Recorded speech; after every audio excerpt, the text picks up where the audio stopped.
¿Cómo están mis amados hermanos? Dios los bendiga. Vamos a orar para poder tener este tiempo de meditación.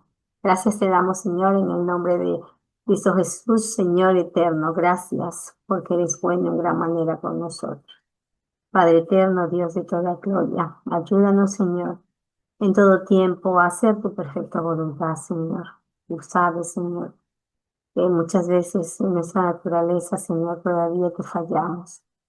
Gracias, Espíritu de Dios, porque siempre estás con nosotros, Señor. Padre, pero nosotros cada día queremos agradarte más. Sé, Señor, que usted hace la buena obra en nosotros, nos transforma. Y cada día, Señor, hay un peso de gloria sobre nosotros, Señor, de su presencia, de su transformación en nuestras vidas. Gracias, gracias, eterno. Gracias, soberano Señor, por mis hermanos que cada día, Señor, están caminando, Señor, cargando su cruz, todos nosotros y siguiéndote a ti, Señor. Gracias, Señor, en negarnos a nosotros mismos para agradarte a ti, que en la cruz, Señor, pagaste todas nuestras deudas, Señor. Gracias, bendito Dios. Ayúdanos a meditar, Señor, con sabiduría y entendimiento en esta porción de la palabra, Señor, para seguir, Señor, siendo perfeccionados por ti. En tu nombre oramos, Cristo Jesús. Amén y amén. Muy bien, mis amados hermanos, vamos a compartir nuestra meditación para este día. Y algo que nosotros hemos estado pues haciendo es este estudio de la carta Paulina de Primera de Corintios, ¿no? Es- Cuando nosotros miramos este estudio, cuán importante es que nosotros podamos pues ir entendiendo eh, el propósito por el cual el Señor nos deja su palabra, en este caso a través de las cartas de Pablo. Vamos a repasar un poquito todas estas situaciones que se observaban en la iglesia de Corinto por la cual Pablo escribe esta carta, ¿no? Ya hemos pasado por los primeros 4 capítulos donde Pablo exhorta a que la iglesia no se divida buscando líderes a sus gustos, a sus preferencias. También nos hacía recordar que la cruz para aquellos que se condenan, para aquellos que se pierden es locura, ¿no? Pero para aquellos que creemos en el Señor es poder de Dios. También hemos estado observando acerca de la carnalidad, hemos estado mirando los 3 tipos de personas, ¿no? El hombre natural, lejos de Dios, el hombre espiritual, que vive en dependencia de Dios, y el carnal, que conoce a Dios, pero todavía quiere vivir según sus propios deseos, ¿no? Generalmente se le conoce también como inmaduro. Y el liderazgo distorsionado, que lo vamos a citar hoy nuevamente, acerca de que realmente cuando uno está dirigiendo a un grupo de hermanos en la iglesia o a la iglesia en su totalidad, nuestro lugar es de siervos. Nosotros somos siervos para trabajar en equipo entre nosotros porque somos partícipes de colaboradores de nuestro Dios en el crecimiento de su iglesia, ¿no? Ya sea comparada como planta, como un edificio. Entonces, los líderes son siervos, administradores y padres espirituales, no son celebridades. Ahora nos toca entrar pues al capítulo 5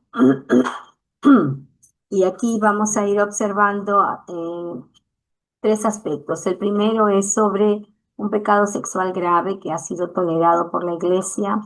El segundo son los conflictos legales que hay entre creyentes, que lo vamos a ver ya en el capítulo 6. Y el tercero lo vamos a ver sobre la confusión sobre el cuerpo y la sexualidad. Cada uno de estos capítulos nos va a llevar a profundizar. Por ejemplo, hoy día vamos a mirar del capítulo 5 los primeros 5 versículos, ¿no? Y luego poco a poco vamos a ir avanzando. Justamente en estos primeros 5 versículos, el título que usted va a encontrar en su Biblia dice un caso de inmoralidad juzgado. Y justamente eso es lo que nos dice 1 Corintios capítulo 5, versículo 1. De cierto se oye, dice, que hay entre vosotros fornicación. Entonces, cuando encontramos esta palabra fornicación, la antigua palabra griega para fornicación es porneia, ¿no? Que en términos generales se refiere a toda actividad sexual fuera del matrimonio, incluyendo la homosexualidad. También se dice que esta palabra porneia describía toda clase de impureza sexual, ¿no? Entonces, esto es algo que mm, es muy fuerte, digamos. Muchas veces cobra mucha presión sobre las personas y también sobre la iglesia. Y Corinto no estaba exenta a esto, ¿no? Para la cultura griega, realmente la sexualidad, vivir el sexo libremente no era un problema, era parte de su cultura, ¿no? Al iniciar este libro de Corintios, estudiamos que el, el culto a la diosa Afrodita incluía que las sacerdotisas, mujeres, eh, como parte del culto, tuviesen relaciones, ¿no? Con hombres en general, ¿no? Entonces, como actos de prostitución. Entonces, para ellos no era un problema, ¿no? Ese libertinaje sexual no era un problema, ¿no? Pero cuando uno viene a Cristo ya choca con la ética de Jesús y con lo que significa nuestro cuerpo como templo del Espíritu Santo. Eso le pasó a Corinto y hoy en día también le sucede a la iglesia, ¿no? Es muy triste escuchar varones de Dios, mujeres de Dios, que muy usados por el Señor caen en pecado de fornicación o de adulterio. Estas son las situaciones que se pueden escuchar. Es- los jóvenes están muy saturados de música y de tendencias que exaltan lo sexual, ¿no? Este perreo, estas músicas, estos cantantes que realmente no cantan, pero que tienen movimientos muy sensuales, que promueven ese tipo de corrientes, son muy proclamadas hasta premiadas, ¿no? Justamente esa es la cultura del mundo y el Señor justamente nos dice que tenemos que renovar nuestro pensamiento, nuestra manera de pensar para que comprobemos la voluntad de Dios que es buena, agradable y perfecta y no sigamos las corrientes de este mundo, ¿no? Entonces, y eso es lo que estaba pasando aquí en la iglesia de Corinto. La cultura estaba impregnando a la iglesia en lugar de que la iglesia impregne a la cultura. Y debemos tener mucho celo en ese sentido, mis amados hermanos. Somos de este mundo, perdón, estamos en este mundo, pero no somos de este mundo. Entonces nosotros siempre tenemos que juzgar y discernir lo que estoy consumiendo realmente le agrada a Dios, me edifica, me va a ayudar, o yo estoy menospreciando diciendo, pero esto no es nada, pero va a terminar trayendo cola, va a terminar, cosas pequeñas se van a constituir en elementos muy grandes. Y justamente en este pasaje dice que se oye que hay entre vosotros fornicación, fornella, ¿no? Que la palabra en sí implica todo tipo de actividad sexual. Y dice, tal fornicación cual ni aún se nombra entre los gentiles. Justamente es en el libro de Levítico, el capítulo 18 cuando el Señor da las leyes a su pueblo, hace toda una lista, en este capítulo se observa esa lista de cómo se debe cuidar el pueblo de esta impureza sexual, ¿no? Digamos en síntesis, el versículo 6 dice, por ejemplo, ningún varón se debe llegar a su pariente próxima. El Señor a través de Moisés prohíbe, ¿no? Una relación de hijos con sus madres, con su madrastra en el versículo 8, con su hermana en el versículo 9, con su nieta en el versículo 10, con su media hermana en el versículo 11, con su tía paterna y materna, versículos 12 y 13, con una tía política en el versículo 14, con su nuera en el versículo 15, con una cuñada en el versículo 16, con mujer e hija, o mujer y su hija, su nieta, ¿no? Versículo 17, entre hermanas, estar con dos hermanas simultáneamente, versículo 18. Las relaciones durante la menstruación, se pide el respeto y no forzar a la mujer, no, se le dice, ¿no? una consideración muy importante a la mujer. El adulterio, el sacrificio de los hijos a Moloc, la homosexualidad en el versículo 22 y el bestialismo en el versículo 23. Entonces, este capítulo 18 de Levítico ya nos le va enseñando al pueblo cómo debe cuidarse de esa impureza sexual. Si bien es cierto, Corinto no era un pueblo judío, era un pueblo de Dios que se formaba desde los gentiles de distintas razas, de distintas naciones, pero ellos habían sido instruidos por Pablo, por Pedro, Apolos y todos ellos. Y la palabra pues se seguía sembrando y la ética, la moral se tenían que ir conservando.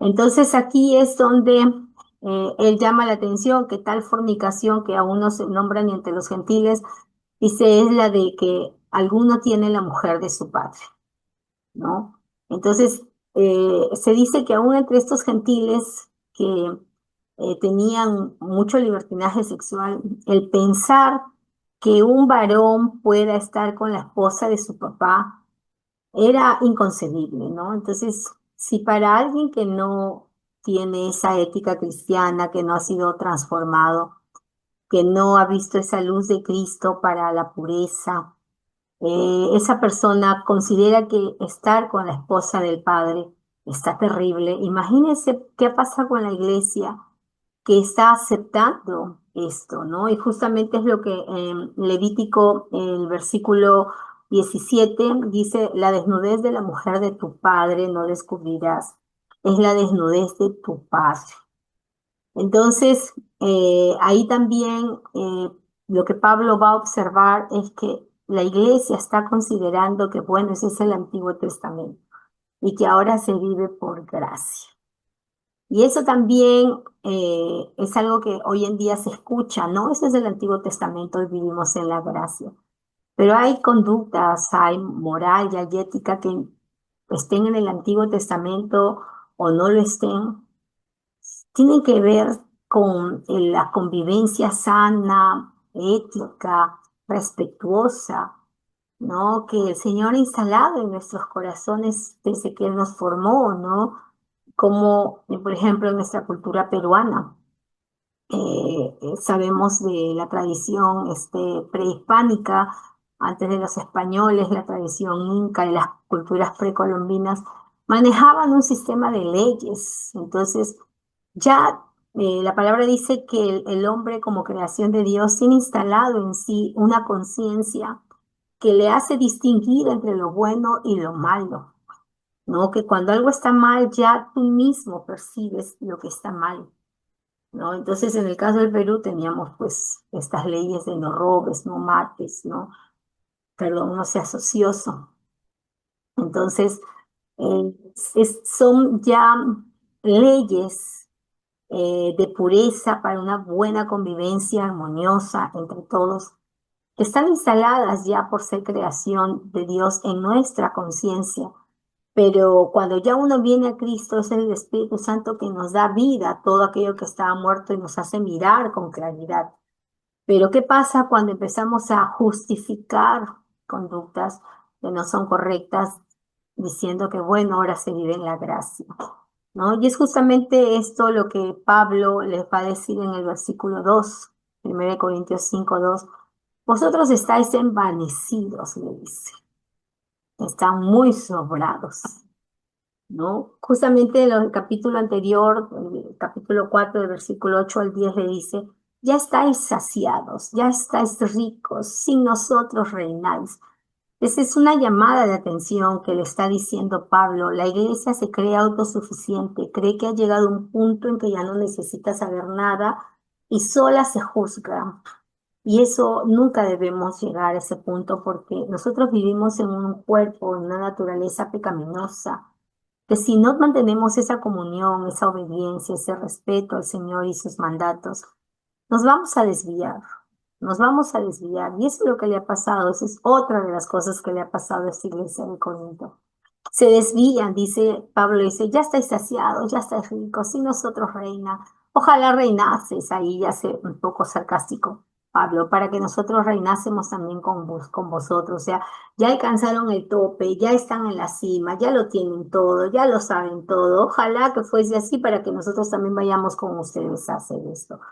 Y en el versículo 9 dice, porque según pienso, ya bajando ahí y ubicándolos, Pablo dice, Dios nos ha exhibido a nosotros los apóstoles como postreros, como a sentenciados a muerte, pues hemos llegado a hacer espectáculo al mundo, a los ángeles y a los hombres.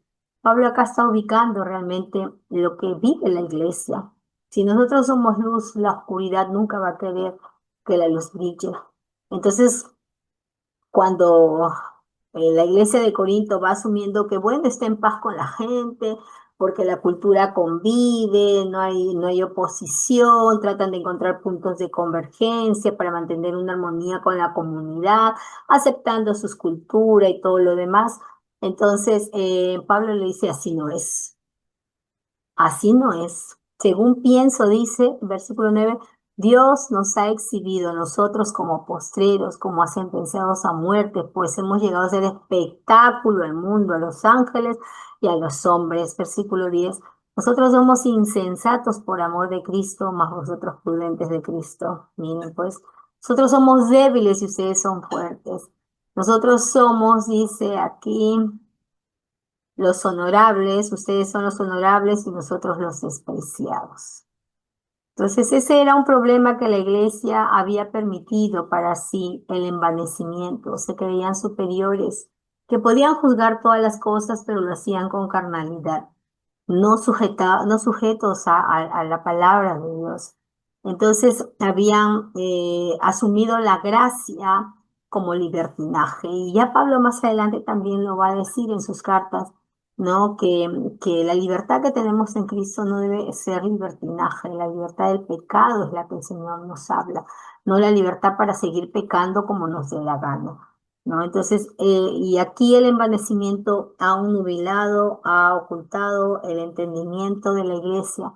Y dice, regresando a 1 Corintios 5:2, ¿no debierais ya más bien haberse lamentado para que fuese quitado de medio de vosotros el que cometió tal acción? ¿No? Y el ser quitado es también una de las ordenanzas que dio Dios en Levítico. En Levítico 18 hemos visto toda una lista de impurezas sexuales. Y en el versículo 29, perdón, dice, porque cualquiera que hiciera alguna de todas estas abominaciones, las personas que las hicieran serán cortadas de entre su pueblo. Es lo que Pablo también les está diciendo. ¿No debieran ustedes más bien haberse lamentado y quitado de medio de vosotros al que cometió tal acción? Porque no puede ser que digamos, pobrecito, él no sabe, si sabe. Y la iglesia se lo ha permitido. La iglesia ha avalado semejante impureza, ¿no? Entonces, yo creo que también dentro de esta iglesia habrían todavía hombres y mujeres temerosos del Señor que, que le informaron a Pablo lo que estaba ocurriendo porque sabían que no era correcto y que en algún momento también se lo hicieron saber a la iglesia, se lo hicieron saber a esa persona que cayó en esta inmoralidad, pero no quieren entender, no han querido entender. Entonces algunos pues dicen, pero es que eso, lo que dice Levítico es de la ley, nosotros vivimos en la gracia, pero Pablo, sabiendo la gracia, sabe que Dios es un Dios justo también. Y más adelante lo vamos a mirar en la próxima semana. Él va a hablar de la levadura, cómo un poco de levadura va a leudar, va a contaminar toda la masa. Cuando se empiezan a aceptar este tipo de moralidades, justificándolas por cualquier tipo de razón, nunca se deben justificar, pero las justifican. Eso es como una levadura que va a crecer, crecer, crecer y va a terminar contaminando a toda la iglesia. Entonces, aquí lo que Pablo dice, ya debieron haberlo quitado de entre vosotros. Y justamente en el versículo 3 al 5 dice, ciertamente yo como ausente en cuerpos, Pablo le está enviando la carta, pero presente en espíritu, ¿no? Entonces, o sea, somos un cuerpo en Cristo, tenemos el mismo espíritu, dice, he juzgado al que tal cosa ha hecho. Ya Pablo, enterado de esto, al escribir esta carta, ya sabe que esta persona está mal, todos los antecedentes que se le han indicado. pues le hacen tomar una postura a Pablo de que él debe ser quitado. Dice ya como presente juzgado que tal cosa ha hecho. Versículo 4. En el nombre de nuestro Señor Jesucristo, le dice a la iglesia, reúnanse ustedes sin espíritu con el poder de nuestro Señor Jesucristo. Tomen una decisión, hagan, actúen. ¿Y qué les pide? Mire el versículo 5. El tal se ha entregado a Satanás. Qué fuerte, ¿no? El tal se ha entregado a Satanás para destrucción de la carne, a fin de que el espíritu sea salvo en el día del Señor Jesús. Cuando Pablo aquí nos habla de ser entregado a Satanás, no se refiere a condenarlo al infierno. Nosotros no tenemos ninguna autoridad para eso, mis hermanos. No nos equivoquemos. Nosotros no somos Dios. Nosotros no podemos condenar a una persona, podemos juzgar un hecho, podemos juzgar una acción, como en este caso, esta acción de impureza sexual está contaminando al pueblo y lo que tiene que hacer es sacar a esta persona porque lógicamente no está comprendiendo, más que comprendiendo, no está obedeciendo, no está aceptando la ley de Dios. Entonces, entregar a Satanás no es condenar al infierno, es juzgar la acción, juzgar el hecho conforme la palabra dice. Nosotros no tenemos ninguna autoridad para quitar la salvación eterna. Decirle, te vas al infierno, ya para ti no hay remisión. No tenemos esa autoridad, mis hermanos. Nosotros no podemos maldecir a la gente, ¿no? El que lo hace es el Señor cuando le dice a Abraham que benditos serán en ti los que te bendijeren y malditos los que te maldijeren. No le está diciendo tú bendice y tú maldices. No, yo me encargaré de eso. No se trata de invocar a Satanás y decirlo, llévatelo, Satanás. Tampoco es así. Practicar la violencia espiritual o emocional, ¿no? Atribuirle, maltratar aún más, ¿no? Exponer públicamente con humillación, eso no significa entregar a Satanás. ¿Qué significa entregar a Satanás? Ya nosotros mirando aquí la palabra, cuando hablamos de entregar a Satanás, es el acto disciplinario, ¿no? Con miras al día del Señor Jesús. Es un acto disciplinario en el que es muy fuerte, se separa a la persona de la congregación. Se separa a la persona de la congregación como una llamada muy fuerte para que esa persona pueda en algún momento volver a los caminos del Señor, volver al entendimiento de lo que es la palabra. Y sabe Dios, ¿no? Que en los últimos tiempos, en el día del Señor, como dice aquí el versículo 5, a fin de que el Espíritu sea salvo en el día del Señor Jesús. Entregar a Satanás es un acto disciplinario con miras al día del Señor Jesús. Que de repente en ese tiempo en la tierra esa persona está muy terca, muy cerrada, no quiere entender. Entonces se le da una disciplina muy fuerte, ¿no? Con miras a que Dios se encargue de ellos y en algún momento puedan ellos entender, de tal manera que en el día en que nuestro Señor Jesús nos llame, también puedan ir a la gloria con nuestro Señor.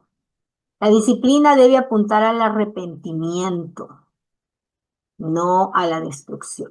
Cuando la iglesia disciplina, no se trata de destruir, como hemos visto hace un momento, pensar en entregarlo a Satanás, es decir, ya tú te vas al infierno y no tienes remisión. No, no se trata de eso. La disciplina se trata de destruir la carne, ¿no? Cuando hablamos de la carne es de la naturaleza pecaminosa.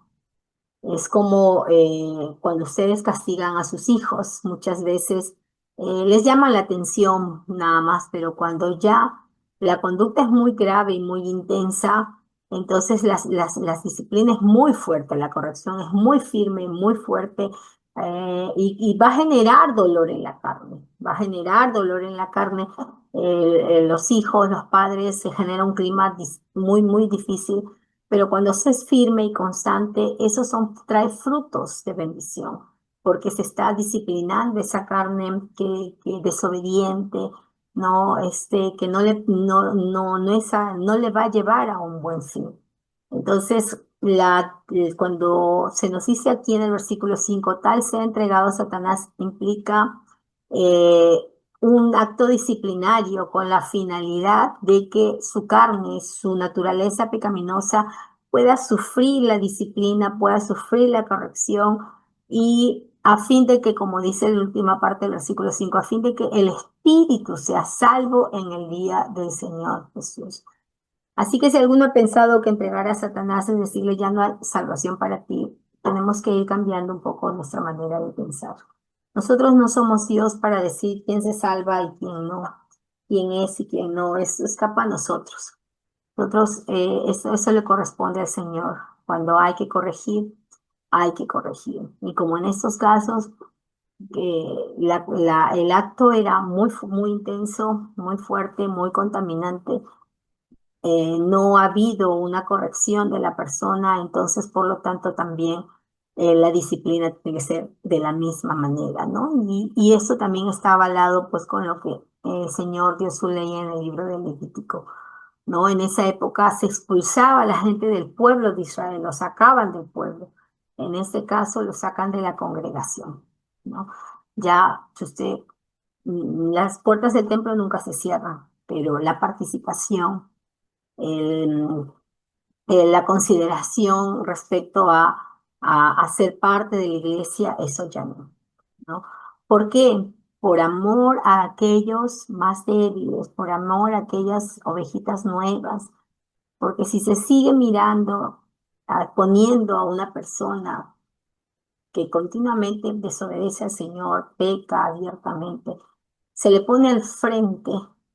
Entonces, ¿qué dice el pueblo? Ah, eso debe estar bien, yo también lo voy a hacer. Es lo que vamos a ver la próxima semana. Dejar esa levadura allí, lo que va a hacer es que aquellos que son más débiles piensen que esa es la conducta del cristiano, ¿no? Entonces, en la Biblia siempre nos va a decir que muchas de las decisiones que debemos tomar es por amor a los pequeños, a los que están recién en la fe, débiles en la fe, ¿no? Niños espirituales, para que ellos pues crezcan adecuadamente también. Esa es la palabra, hermanos, que nosotros tenemos para este día. ¿Qué les parece? Nuestro Dios es un Dios de amor, pero también es un Dios justo. Hay mucha gente que le gusta el amor de Dios, pero no su justicia, no su rectitud. Eh, quieren recibir, recibir, recibir, ¿no? Se ponen como una persona sujeto de derechos, pero no quieren cumplir deberes ni responsabilidades. ¿Cuántas personas vienen a la iglesia cuando hay algo bonito, no hay algún bien que yo pueda recibir? Pero cuando ya lo recibí y se te enseña cómo el Señor pide que cargues tu cruz, que te niegues a ti mismo, que camines junto a Él, ya eso les es complicado y prefieren no hacerlo. Pero aquellos que, que hemos venido al Señor con todo, no solamente por lo que podríamos recibir, sino porque realmente la fe que produjo el Espíritu Santo en nosotros al escuchar la palabra de Dios, produjo amor también, entendiendo que la obra de Cristo en la cruz fue el mayor sacrificio del mundo y nuestro corazón siempre está agradecido. Y porque día a día podemos nosotros comprobar la presencia de Dios en nosotros. Entonces, obedecer ya no es un acto de obligación, ya no es algo que te pese, que te cueste. Es más un acto de amor, de gratitud. Sí es a nuestra carne más cuando no tenemos comunión continua con Dios en oración, en el estudio de su palabra, a nuestra carne, a nuestra naturaleza pecaminosa, sí le es pesado porque se resiste, hay una lucha interna, ¿no? Se resisten, pero siempre está ese amor al Señor. Y mientras más cultives tu comunión con Dios, la búsqueda del Señor en oración, en la palabra, te resultará menos pesado, menos fatigoso. Y realmente será un agrado estar siempre a los pies de Cristo. La palabra de la cruz es locura a los que se pierden, pero a los que se salvan, esto es a nosotros, es poder de Dios. Amén, hermanos. Vamos a dar gracias al Señor por su palabra. Bendito eres, Señor, en el nombre de Jesús. Te doy las gracias, Padre eterno. porque en tu amor y tu misericordia, Señor, tú nos has llamado para ser tus hijos. Ayúdanos, bendito Dios. Abre nuestros ojos espirituales, Señor. Que el envanecimiento no reine en nuestras vidas, Señor. Ayúdanos, Señor, a siempre estar dependiendo de ti, buscarte en tu palabra, Señor, en oración. Y sé tu Espíritu Santo clarificando nuestras vidas cada día, bendito Rey. Ayúdanos, Señor, a mantenernos siempre fieles a ti, Señor, y no seguir las corrientes de este mundo. Oro por los niños, adolescentes y jóvenes, bendito Dios, que están tan expuestos, Señor, a tanta cultura pecaminosa, Señor. Tanta cultura que los degrada, bendito Dios, que los enoja, que los frustra, Señor, que los hace sentirse menos. Padre Santo, sigue añadiendo sabiduría para que sigamos sembrando esa palabra, Señor, en cada uno de ellos, que los haga entender que son hijos, Señor, y como hijos herederos tuyos. Señor, herederos de una cultura poderosa que es la tuya, bendito Rey. Una cultura que trasciende el tiempo, Señor, y todo, bendito Señor. Gracias, gracias, soberano Rey. Eres bueno con nosotros, Señor. Gracias por tu palabra, por mis hermanos, por tu iglesia, que cada día, Señor, sigues tú, Señor, haciéndonos crecer. Gracias por mis hermanos que siembran, por mis hermanos que riegan, Señor, por mis hermanos que cuidan tu grey.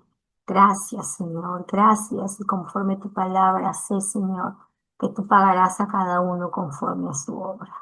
Gracias te doy, soberano Rey, en el nombre de Cristo Jesús oro. Amén y amén. Amén, mis hermanos, que el Señor los bendiga. Ya nos estamos viendo la próxima semana.